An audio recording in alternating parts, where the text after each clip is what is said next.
ઉનાળો હોય એટલે વારે તહેવારે કે મહેમાન આવે ત્યારે શ્રીખંડ તો હોય. ચાલો બનાવીએ તાજા ફળોનો શ્રીખંડ. ગેસ ઓન કરીને એક વાસણમાં 4 ટેબલસ્પૂન પાણી, 1 લીટર ફૂલ ફેટ દૂધ ગરમ કરવા મૂક્યું. આ બાજુ થોડું દૂધ અલગ રાખ્યું છે. એમાં 1.25 ટેબલસ્પૂન મિલ્ક પાવડર, 1.25 ટેબલસ્પૂન આરા લોટ મિક્સ કરી લેવાનું છે.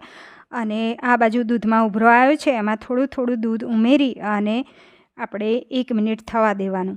પછી ગેસની ફ્લેમ બંધ કરી દૂધ રૂમ ટેમ્પરેચર પર આવે, ઠંડુ થાય એટલે 2 ટેબલસ્પૂન દહીં ઉમેરી મિક્સ કરી લેવાનું છે ઝેરણીયાથી.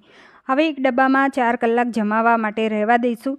4 કલાકમાં દહીં જામી જાય એટલે 2 કલાક મેં ફ્રીજમાં રાખ્યું હતું તો પથ્થર જેવું દહીં તૈયાર થયું છે. એ સ્ટેનરમાં મલમલનું કપડું રાખી દહીંને લઈ લેવાનું છે અને પોટલી વાળી દઈશું. ઉપર વજન મૂકી અને ફ્રીજમાં આખી રાત રહેવા દીધું હતું તો મસ્કો તૈયાર થયો છે. એને સ્ટેનરમાં લઈ લઈશું અને 1/4 કપ દળેલી ખાંડ અને 1.25 ટેબલસ્પૂન આરા લોટ આ રીતે સ્ટેનરથી ગાળી અને અડધી ટીસ્પૂન ઇલાયચી પાવડર અને કાપેલા ફળો ચીકુ, ગ્રેપ્સ, એપલ, પપૈયું એડ કરી લેવાનું છે.